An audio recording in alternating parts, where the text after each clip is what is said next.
Hello everyone, my name is Dave Zanker. Welcome to the Texas Journal Message. Imagine if prioritizing America first, securing our borders, protecting our jobs, defending our values, was as automatic as breathing. It could be. We'll show you how at TexasTitans.com. I say again, TexasTitans.com. When examining the complex and often clandestine relationship between the State of Israel and the United States, several historically documented instances stand out where intelligence operations have undermined American national security and sovereignty. These events challenge the conventional political narrative of an unconditional, mutually beneficial alliance. The Jonathan Pollard espionage case. Jonathan Pollard, a civilian intelligence analyst for the U.S. Navy, was convicted of passing thousands of classified documents to Israeli handlers. This operation resulted in the most damaging compromise of American intelligence in the modern era, as it exposed critical U.S. signal intelligence methods and identified assets in the Middle East. The depth of this betrayal underscored a willingness by Israeli intelligence to treat the United States not as an ally, but as a target of opportunity for espionage. The theft of PROMIS software. The PROMIS, Prosecutors Management Information System software, was a highly advanced database program capable of tracking complex data across multiple agencies. Developed by an American company, Inslaw, the software was stolen and misappropriated by high-level government officials, who then provided it to Israeli intelligence. Israel modified the software, specifically by adding a trap door that allowed them to monitor the systems of any nation or entity that purchased it, and utilized Robert Maxwell to propagate this compromised technology worldwide, including to U.S. intelligence agencies and nuclear laboratories.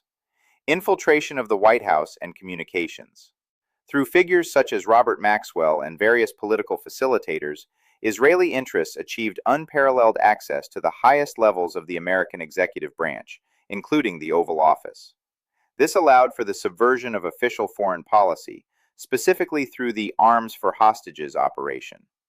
By utilizing informal channels to manipulate U.S. policy, these networks ensured that American resources and geopolitical strategy were aligned with Israeli regional goals rather than the tangible interests of the American people. The Mega Spy Ring. Reports have suggested the existence of Mega, a high-level mole operating within the upper echelons of the U.S. government. Over many years, U.S. intelligence noted a pattern of classified information flowing to Israel that could only have originated from the highest circles of power. Despite persistent leads regarding an individual or group capable of bypassing standard security protocols to siphon state secrets, high-level political intervention consistently impeded formal investigations, illustrating how deep-seated influence can insulate foreign intelligence assets from accountability. The attack on the USS Liberty. During the Six-Day War in 1967, Israeli forces launched a sustained air and naval assault on the USS Liberty, a U.S. Navy technical research ship patrolling international waters. Despite the ship being clearly marked and identifiable as an American vessel, the attack resulted in the deaths of 34 American sailors and the wounding of 171 others. The event remains a point of intense controversy, as survivors and some former military officials maintain the attack was intentional, seeking to prevent the United States from intercepting intelligence regarding Israeli movements. The official narrative was quickly sanitized, prioritizing diplomatic optics over the justice owed to the fallen. Given this history of espionage, institutional capture, and the sacrifice of American blood for foreign objectives, it is clear that our current foreign policy is structurally misaligned with our national interests. We must reject the notion that we have an obligation to fight for, subsidize, or protect any foreign state at the expense of our own. It is time to abandon the era of foreign entanglement and imperial overreach. Our focus should be directed exclusively toward the security, cultural heritage, and prosperity of our own people, our country, and our families.